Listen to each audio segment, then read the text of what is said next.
जय श्री राम। बहुत बहुत स्वागत करता हूं आप सभी का एक बार फिर से आपके ही अपने YouTube चैनल पर। मैं पंडित आशीष शर्मा। बात करेंगे आज के इस वीडियो के अंदर के सिंह राशि के जातकों आने वाले 3 महीने, आने वाले 90 दिन, मई जून जुलाई 2024 के जो महीने हैं, ये आपके जीवन में कैसे रहने वाले हैं। कौन सा ग्रह कब राशि परिवर्तन करेगा, कब वो आपको क्या देगा, जीवन के सभी मुख्य पहलुओं पर इस वीडियो में बात होगी। बहुत ही खास चर्चा का विषय है इस वीडियो के अंदर कि भाई स्वास्थ्य, सम्मान, शिक्षा, प्रेम संबंध, विवाह, वैवाहिक जीवन, नौकरी, व्यापार, लाभ, प्रमोशन, इन सब को लेकर इस वीडियो में चर्चा होने वाली है। यानी शायद ही कोई टॉपिक ऐसा छूट जाएगा जिसके बारे में इस वीडियो में चर्चा नहीं हो। इसलिए इस वीडियो को बहुत ही ध्यान से सुने, समझें कौन सी वो तारीख है जो आपके जीवन में बेहतर होंगी। वो सब कुछ इस वीडियो में पूरी जानकारी आपको मिलेगी। अगर आप पहली बार हमारे चैनल से जुड़े हुए हैं, आपको जानकारी अच्छी लग रही है, तो सब्सक्राइब करके बेल आइकन दबाइए, जिससे आपको और भी लेटेस्ट जानकारियाँ इन फ्यूचर भी मिलती रहे। तो आइए शुरुआत करते हैं।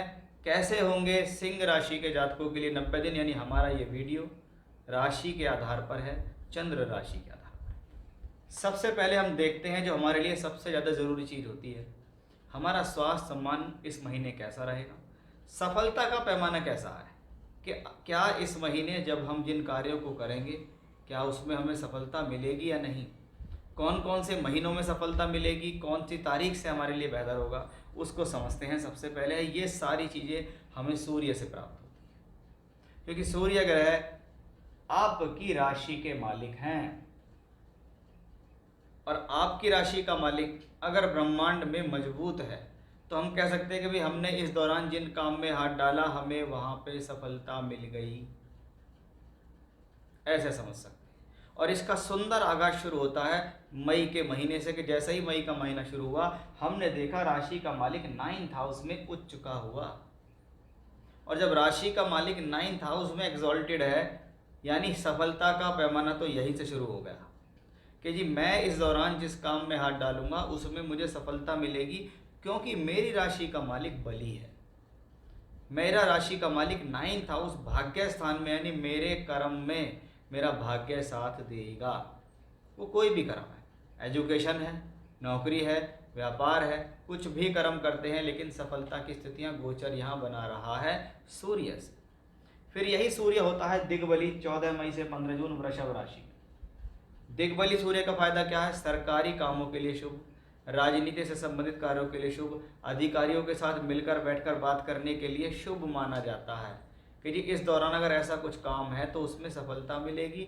सूर्य ग्रह से पता लगा है। दशम भाव में दिग्बली है, कर्म भाव में दिग्बली है, इसलिए कर्म कार्य क्षेत्र बली।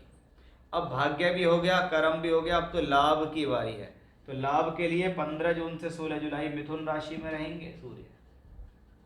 यानी 16 जुलाई तक की स्थिति अभी आप अगर देखोगे तो भी लगातार आप प्लेनेट की पोजीशन देखिए, पहले भाग्य में है, फिर कर्म में है, फिर लाभ में है। और राशि के मालिक के लिए ये तीनों ही भाव अपने आप में शुभ हैं। यहाँ से बैठकर यहाँ देखेगा, यहाँ से बैठकर यहाँ देखेगा, और यहाँ से बैठकर देखेगा ग्रह यहाँ। यानी अगर देखा जाए 16 जुलाई तक सूर्य ग्रह ने कह दिया कि भाई आप अपने काम पे ध्यान दो, मैं आपको सफलता दूंगा, क्योंकि मेरी प्लेनेटरी पोजीशन बली है। यानी इस महीने, इन 3 महीनों में पॉजिटिविटी दिखाई दी। अब आगे चलते हैं। अब देखते हैं इन 3 महीनों में सफलता की स्थिति तो पता लगी, लेकिन क्या काम होगा, नौकरी होगी, व्यापार होगा, प्रमोशन होगा, शिक्षा होगी, विवाह और वैवाहिक संबंध कैसे रहेंगे, उनको समझ लेते हैं। देखिए, आपकी राशि से दशम भाव को हम कर्म कार्य क्षेत्र या नौकरी के लिए कहते हैं। हमने देखा कि दशम भाव में गुरु बैठा हुआ है। अब दशम भाव में एक शुभ ग्रह गया है, इसका मतलब कहीं ना कहीं वो आपकी प्रोफेशनल लाइफ को संभालेगा। कि 12 साल के बाद घूम फिर के दशम भाव में गुरु आया, यानी कुछ बड़ा और बेहतर करने के लिए आया है, कुछ नया ट्रैक देने के लिए आया है। ये कहाँ से पता लगा? गुरु से। ये गुरु पंचम का मालिक होकर यहाँ, यानी शिक्षा, विद्या, बुद्धि के लिए स्थिति ठीक है, प्रोफेशनल क्वालिफिकेशन के लिए शुभ है, पढ़ते हुए नौकरी प्राप्त होना, पढ़ते हुए धन प्राप्त होने के लिए शुभ गुरु ग्रह शुभ है। ये गुरु यहाँ से बैठकर देखता है दूसरे भाव को, इसलिए ये स्थिति दर्शाती है कि कहीं ना कहीं धन, सोर्स ऑफ इनकम की स्थितियां मजबूत होंगी। ये गुरु से पता लगा। सूर्य ने भी सफलता दी, गुरु ने भी सफलता दी। अब शुक्र क्या करेंगे?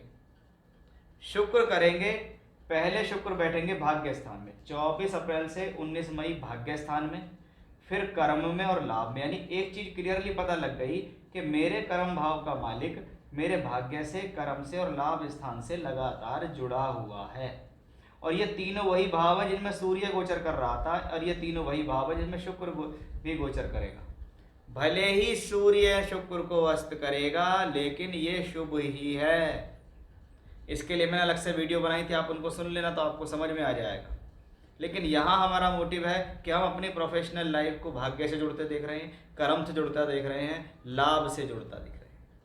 अब जब शुक्र पहुंचेगा 12वें घर में, तो 6 जुलाई से 31 जुलाई तो हो सकता है कर्म करने के लिए कोई यात्रा अचानक से करनी पड़े, नौकरी के लिए कोई यात्रा, व्यापार के लिए यात्रा, या आपके माइंड में बात आती है कि मैं नौकरी बदल लूँ, तो ये अप्लाई करने का सही समय है जुलाई का महीना। इसमें आप अप्लाई कीजिए, इसमें आपको सफलता मिल सकती है। जॉब चेंज के ऑफर यहाँ दिखाई दे सकते हैं। सप्तम भाव, जिसको हम विवाह वैवाहिक संबंधों के लिए जानते हैं, हमने देखा राशि का मालिक सूर्य बली, हमने देखा इस दौरान शुक्र ग्रह भी बहुत बली, हमने देखा सप्तम में बैठ के बली है। यानी ये 7वां घर भी हम दशम से दशम देखते हैं, इसलिए इसको मैं नौकरी, कर्म, कार्य क्षेत्र के लिए देखता हूँ, इसको मैं विवाह वैवाहिक संबंधों के लिए देखता हूँ। ये दोनों स्थितियों में बेहद खास और शुभ है। अब यदि हम देखें तो मंगल ग्रह की स्थिति को हमें यहाँ भूलना नहीं चाहिए। क्यों? मंगल क्या है? मंगल इस हॉरोस्कोप के लिए योग कारक प्लेनेट है, और मंगल से संबंधित मैंने वीडियो वैसे अलग से भी बनाई है, लेकिन आप ये समझिए कि लगभग 23 अप्रैल के बाद मंगल के ट्रांजिट्स हुए हैं चेंज, और मंगल आए हैं 8वें घर के अंदर। 14 जून तक मंगल यही है, और जब तक 14 जून तक मंगल यही है तो क्या ध्यान रखना है? मंगल राहु का अंगारक योग 8वें घर में बन रहा है। बिना वजह एनर्जी खर्च नहीं करनी, सोच समझकर एनर्जी खर्च करनी है। व्यर्थ के कार्यों में पैसा नहीं लगाना, बिना वजह प्रॉपर्टी में पैसा नहीं फंसाना है, क्योंकि 14 जून के बाद जब मंगल का ट्रांजिट चेंज होगा और वो आपके 9th हाउस में स्वराशि के हो जाएंगे और बाद में वृषभ में आएंगे। यानी योग कारक मंगल जब नवम में आएंगे 14 जून को, तो भाग्य के लिए अच्छा, प्रॉपर्टी के कार्यों के लिए अच्छा। तो ये दोनों स्थितियां भी बेहद शुभ हो जाएंगी। यानी इस पूरे महीने यदि प्लैनेटरी पोजीशंस को आप देख रहे हो, तो सभी प्लैनेट्स का अधिकतम मूवमेंट कहाँ है? नवम, दशम और एकादश में। नवम भाग्य, दशम कर्म, एकादश लाभ, और सारे ही प्लैनेटों की सिस्टम यहीं बैठ रहा है। इसका मतलब सभी प्लैनेट्स आपके जीवन में कुछ ना कुछ ऐसा चाहते हैं जो आपको इन 3 महीने में देंगे। इसलिए एक एक चीज़ के बारे में मैंने आपको यहाँ क्लियरली मेंशन कर दिया है कि भाई सिंह राशि के लिए ये तीनों महीने बेहद खास हैं, बेहद शुभ हैं। बस अपने कर्म में लगे रहिए। कुछ भी कर रहे हैं, चाहे पढ़ रहे हैं, चाहे नौकरी व्यापार, कुछ भी कर रहे हैं, सभी चीज़ों में बेहतर है। सफलता के सूचक साफ तौर पर प्लैनेट्स ने यहाँ दिखा दिए हैं। जय श्री राम।